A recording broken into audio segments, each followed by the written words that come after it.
2024 లేదా 25లో డిగ్రీ లేదా బీటెక్ చదివారా? సాఫ్ట్‌వేర్ జాబ్ కోసం ఎదురు చూస్తున్నారా? అయితే కోడ్ జ్ఞాన్ 100 డేస్ కోర్సులో చేరండి, జాబ్ సాధించండి. Welcome to Suman TV. నేను మీ సుమన్ టీవీ. నాకు జెన్జీ వచ్చేసిన తర్వాత కొత్త పేర్లు వినాల్సి వస్తుంది. సిచ్యువేషన్షిప్ అని, బెంచింగ్ అని, క్వశ్చనింగ్ అని, బ్రెడ్ క్రంబింగ్ అని, ఇలాంటి వర్డ్స్ ఒకటి వినిపిస్తున్నాయి. బట్ వీటి అర్థాలు ఏంటి? ఆ రిలేషన్షిప్ గోల్ ఏంటి?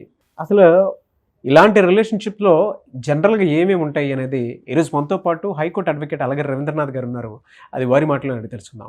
Hello sir. హాయ్ అండి నాగరాజు గారు. సార్ కొత్త వేసారంటే జెన్జీ వీళ్ళ జనరేషన్ కాబట్టి కొత్త వినాల్సి వస్తుంది.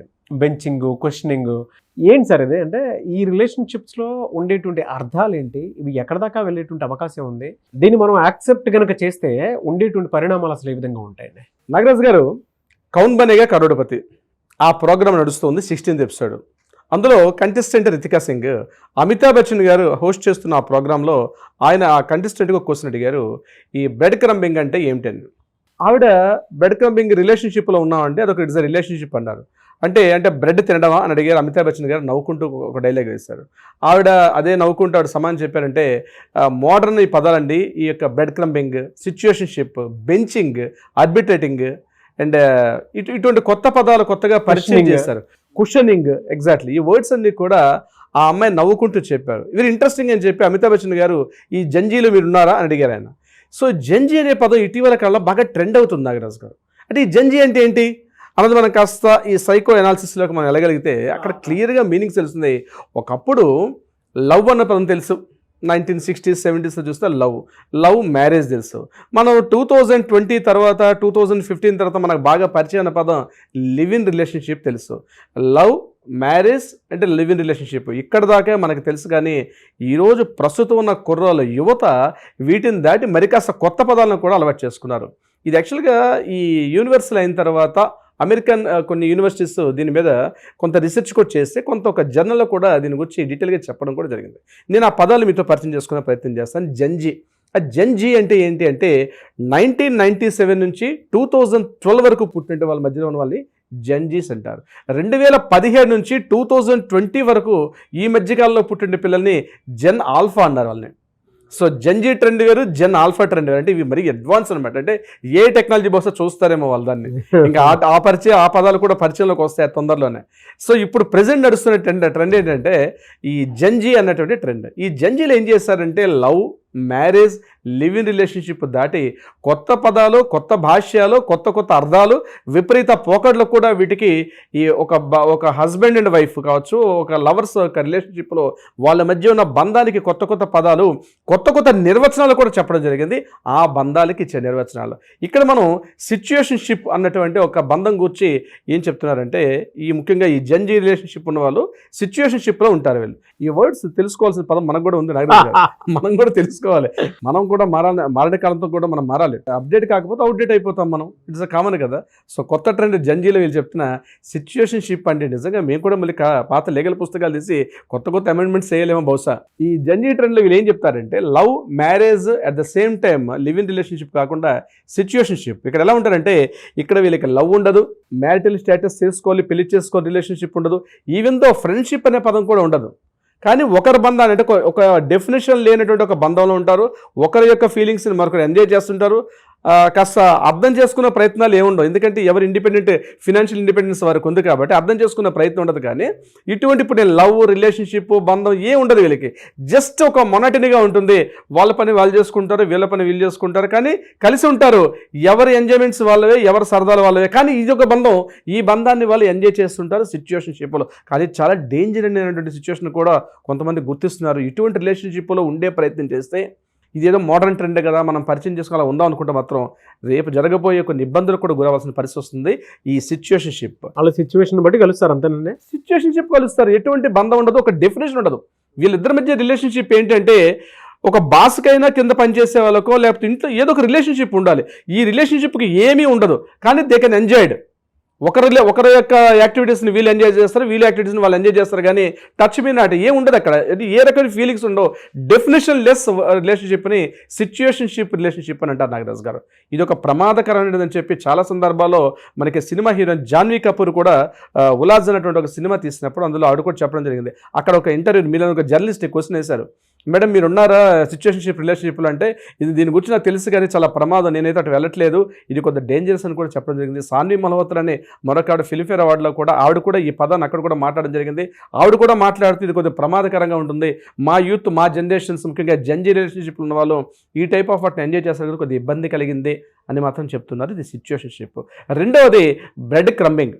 ఈ బ్రెడ్ క్రంబింగ్ రిలేషన్షిప్ కొంత డిఫరెంట్గా ఉంటుంది. ఇప్పుడు చాలామంది తమకు తెలియకుండానే ఈ బ్రెడ్ క్రంబింగ్ రిలేషన్షిప్లో ఉంటారు నాగరాజ్ గారు. ఎలా ఉంటారంటే, ఎక్కడో పరిచయం అవుతారు, ఆన్లైన్లో కలుస్తారు, నువ్వంటే నాకు ఇష్టం అన్నట్టుగా మాట్లాడుతుంటారు, కానీ కలుద్దారా అంటే కలవడానికి ఇష్టపడరు. ఒకరి ఇష్టాలని బాగా నువ్వంటే చాలా ఇష్టం, నీకు ఆ కలర్ అంటే ఇష్టం అంటే వాళ్ళ తాలూకా పర్సనల్ ఇండివిజువల్స్ అన్నింటినీ కూడా హైలైట్ చేస్తూ మాట్లాడతారు.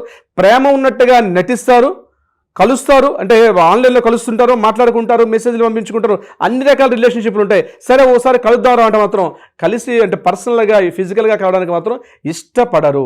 ఇది ఎక్కువగా సింగిల్గా ఉన్నటువంటి వాళ్ళు, అంటే ఈ మ్యారేజ్ అయిపోయి డివోర్స్ తీసుకున్న వాళ్ళు, కొంతమంది మ్యారేజ్ లేకుండా సింగిల్గా ఎవరైతే ఉంటారో వీళ్ళు ఎక్కువగా ఈ సాయంత్రం పూట, రాత్రి పూట, ఉదయం పూట కొంత రిలాక్స్ మూడ్లో ఉండేటప్పుడు ఏంటంటే ఇలాంటి వ్యక్తుల్ని కాస్త యూజ్ చేసుకుంటారు. అంటే ప్రేమ అనే పేరుతోటో రిలేషన్షిప్ అనే పేరుతో మాట్లాడుతుంటారు, కానీ వీళ్ళు ఎక్కడ డైరెక్ట్గా ఇన్వాల్వ్మెంట్ అవడానికి ఇష్టపడరు. సరే నువ్వంటే నాకు ఇష్టం మాట్లాడుతుంటారు. ఆ ఇష్టాన్ని ప్రేమగా అనుకొని తమ జీవితాలను నాశనం చేసుకున్న వాళ్ళు చాలామంది ఉంటారు. ఆన్లైన్ ప్రేమలు అంటే ఇవే అనమాట. అక్కడ వ్యక్తి చూపిస్తుంటే ఇంట్రెస్ట్ చూపిస్తాడు, మాట్లాడుతుంటాడు, ప్రేమ చూపిస్తాడు, చాలా మెసేజ్లు పంపించుకుంటారు, సందేశాలు పంపించుకుంటారు, అన్ని రకాల చాట్స్ చేస్తుంటారు, కానీ ఒకసారి కలుద్దారా అంటే మాత్రం రానికి ఇష్టపడరు. ఇది just only time pass online ప్రేమలు. దీన్నే బ్రెడ్ క్రంబింగ్ అంటారు. ఇదే అమితాబ్ బచ్చన్ గారు అడిగింది. బ్రెడ్ క్రంబింగ్ అంటే బ్రెడ్ తినడం అని అడిగినటువంటి ఇదే. నిజంగా తినేస్తారు వాళ్ళు అవతల వాళ్ళని. వీళ్ళేంటంటే తెలియనటువంటి కొంతమంది అమాయకులు ఏంటంటే ఇది నిజమైన ప్రేమ, నా మీద ఇంత శ్రద్ధ చూపుతున్నాడు కదా, నా మీద ఇంత ఇంట్రెస్ట్ చూపిస్తున్నాడు కదా అనుకొని ఆ ట్రాప్లో పడిపోయి ఇల్లు వదిలేసి అంటే మదర్ని పేరెంట్స్ని చెప్పకుండా బయటకు వచ్చేసి ఏదో కలుస్తాను అంటారు. తీరా కలిసేసరికల్లా కొత్త బంగారంలో ఒక సినిమాలు తీరా అక్కడికి వచ్చేసరికల్లా అక్కడ కలవకుండా తప్పించుకునే ప్రయత్నం చేస్తారు. ఇటువంటి ప్రేమలు చాలా ప్రమాదకరం అని కూడా చెప్పొచ్చు ఈ బ్రెడ్ క్రంబింగ్. ఇక మూడవది బెంచింగ్. చాలా ఈ ఐటీ కంపెనీస్లో ఏం చేస్తారంటే బెంచింగ్ ఎంప్లాయీస్ అని ఒక సెగ్మెంట్ ఉంటుంది. అంటే రిక్రూట్మెంట్ చేసుకుంటారు, వాళ్ళకి ప్రాపర్ అసైన్మెంట్, వాళ్ళకి ఒక ప్రాజెక్ట్ అంటూ ఇవ్వడం జరగదు. వాళ్ళు వెయిటింగ్ లిస్ట్ అంటారు చూస్తారండి, అటువంటి వెయిటింగ్ లిస్ట్లో ఉంటారు. అంటే ఏంటి, ఫ్యూచర్లో మనకి ఏదైనా ప్రాజెక్ట్ రావచ్చు, ఆ ప్రాజెక్ట్ వచ్చేటప్పుడు వాళ్ళకి అసైన్ చేయొచ్చు, మళ్ళీ అప్పుడు రిక్రూట్ చేసుకోవచ్చు కదంటే. అప్పటికప్పుడు రిక్రూట్ చేసుకుంటే కొంత టైం పడే అవకాశం ఉంటుంది, కాబట్టి వీళ్ళని రిజర్వ్ పోస్ట్లో పెడతారు. Just like it's a reserve, అంటే బెంచ్ మీద కూర్చుంటారు వాళ్ళు అంతే. అటువంటి కొన్ని కంపెనీస్ చేస్తాయి. ఆ వర్డ్ని ఇక్కడ వాడుకోవడం జరిగింది ఈ రిలేషన్షిప్లో. వీళ్ళు ఏం చేస్తారంటే ఒకరితో ప్రేమలో ఉంటారు, బెంచ్లో పెడతారు వీళ్ళు. అంటే వేరొకరితో ప్రేమలో నటిస్తారు. ఒకవేళ అక్కడ ఏదైనా రిలేషన్షిప్ కాస్త బ్రేక్ అయితే ఈ బెంచ్ మీద ఉన్న రిజర్వ్లో తీసుకొస్తారు వాళ్ళని. జస్ట్ లైక్ ఇట్స్ ఇప్పుడు నేను చెప్పినట్టుగా రిజర్వ్ పోస్ట్ అనమాట. రిజర్వ్గా ఒక పర్సన్ లవ్ చేస్తున్నట్టుగా నటిస్తుంటారు, ట్రాక్ ఒకరితో ఉంటారు, వీళ్ళతో ఉన్నట్టుగా నటిస్తుంటారు, కానీ వీళ్ళతో జస్ట్ బెంచ్ అనమాట. ఏదైనా రిలేషన్షిప్ బ్రేక్ అయితే వీళ్ళతో కూడా మాట్లాడడానికి ట్రై చేస్తుంటారు. This called benching relationship. ఇది కూడా ఈ జంజీ రిలేషన్స్ వాళ్ళు ఎక్కువగా వాడుతుంటారు. వాళ్ళకి తెలియదు. ఇప్పుడు ఈ బెంచింగ్ మీద కూర్చుని వాళ్ళు ఏమనుకుంటారంటే, నాకు ఆల్రెడీ కంపెనీ పోస్ట్ వచ్చేసింది కదా, నేను ఆల్రెడీ కంపెనీ ఎంప్లాయ్ కదా అనుకుంటాను. They are not really complete. ఎందుకు కంపెనీ ఆఫర్ లెటర్ ఇవ్వదు, కంపెనీ వాళ్ళకి శాలరీ పే చేయదు, కానీ రిజర్వ్ పోస్ట్లో ఉంచుతారు. మేము మీకు తొందరలో పంపిస్తున్నాం ఆఫర్ లెటర్ని. ఈ పర్సన్ వేరే జాబ్కి ట్రై చేసుకోలేకుండా ఎలా అయితే వెయిట్ చేస్తాడో, వీళ్ళు వేరే పర్సన్తో లవ్ చేసుకోలేరు, వేరే పర్సన్తో మ్యారేజ్ చేసుకోలేరు, కానీ రిజర్వ్ పోస్ట్లో ఉంటారు. ఈ పర్సన్ దాన్ని అడ్వాంటేజ్ తీసుకొని యూజ్ చేసుకుంటూ ఉంటాడు అనమాట. ఇది మాత్రం రిజర్వ్ పోస్ట్లో ఉందని తెలిపి ఆ అమ్మాయికి కూడా తెలియదు. నేను రిజర్వ్లో ఉన్నాను, అమ్మాయికి తెలియదు. ఇంకా అబ్బాయిల సంగతే సరే ఇది ఇంతమంది నాకు ఆఫర్లు వస్తున్నాయి అనుకుంటాడు, నన్ను చాలా డిమాండ్ ఉంది అనుకుంటాడు, కానీ నువ్వు రిజర్వ్ పోస్ట్లో ఉన్నావన్న విషయం రిజర్వ్ బెంచ్ మీద కూర్చుని వాడికి కూడా తెలియదు. సో ఇట్స్ బెంచింగ్ ట్రెండ్ అని ఇదొక టైప్ ఆఫ్ రిలేషన్షిప్ నాగరాజ్ గారు. ఫోర్త్ పాయింట్ క్వశ్చనింగ్ నాగరాజ్ గారు. క్వశ్చనింగ్ ఇస్ ఇప్పుడు బహుశా చాలా ఎక్కువ మంది చేస్తుంది క్వశ్చనింగే. అంటే ఏం చేస్తారు, ఒకరితో ప్రేమలో ఉంటారు, అంటే పెళ్లి చేసుకుంటారు ఒకరితోటి, లవ్ చేస్తారు ఒకరితోటి, అట్ ద సేమ్ టైం మరొకరితో కూడా సేమ్ ప్రేమను పనిచేస్తారు. అంతే గాఢమైన ప్రేమతో ఉంటారు. ఇంట్లో భార్య ఉంటుంది, అది కూడా లవ్ చేసుకున్నటువంటి భార్య ఉంటుంది. అట్ ద సేమ్ టైం ఏం చేస్తారంటే ఇంకొక అమ్మాయితో లవ్ ట్రాక్ నడిపిస్తూ ఉంటారు. అంటే డ్యూయల్ లవ్ షిప్ అనమాట. అంటే ఇంతకుముందు మనం పాత సినిమాలో ఒక పర్సన్ ఒకే లవ్, ఒకటే హృదయం, ఒకటే ప్రేమ అని, ఈ ఒకటే హృదయం ఒకటే ప్రేమలో ఉంటుంది అనమాట. క్వశ్చనింగ్ అనమాట. అంతే గాఢంగా ఉంటారు. ఈ పర్సన్ ఎంత ప్రేమిస్తూ ఉంటారో అదే వ్యక్తిని కూడా అంతే ప్రేమిస్తుంటారు. పోనీ ఒకరంటే ఒకరు కూడా కాదట, 1 to multiple ఆప్షన్స్ ఉంటాయి వీళ్ళకి. అంటే ఆఫీస్కి రాగానే ఒక మంచి అమ్మాయితో ప్రేమలో ఉంటాడు, మధ్యాహ్నం లంచ్ తర్వాత ఈవినింగ్ మరొక ప్రేమతో ఉంటాడు. అందరు లవర్సే, ఎవరిని మోసం చేయడండి ఈ పర్సనల్ క్వశ్చనింగ్ ఉన్నవాడు.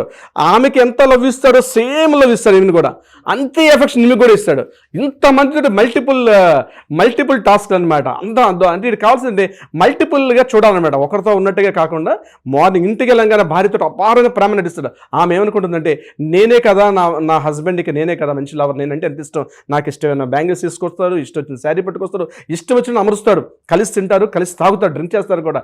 కానీ ఎట్ ద సేమ్ ఆఫీస్కి వెళ్ళేసరికి కదా వెంటనే మరొక షేప్ వస్తుంది బయటికి, వెంటనే ఆఫీస్లో మరొక అమ్మాయి ఉంటుంది. ఆ అమ్మాయి దగ్గరికి వెళ్ళి ఆ అమ్మాయితో కూడా అంతే డీప్ ప్రేమలో ఉంటాడు. అసలు ఇంతకు ముందు ఈయనకి ఇంకొక లవర్ ఉందా, ఇంకొక భార్య ఉందా అన్నటువంటి చెప్తే కూడా ఎలా నటించారా అంటే కమలాసన్ అంటారు చూసారు సినిమాలో, కమలాసన్ మించిపోయి లవ్ అనమాట.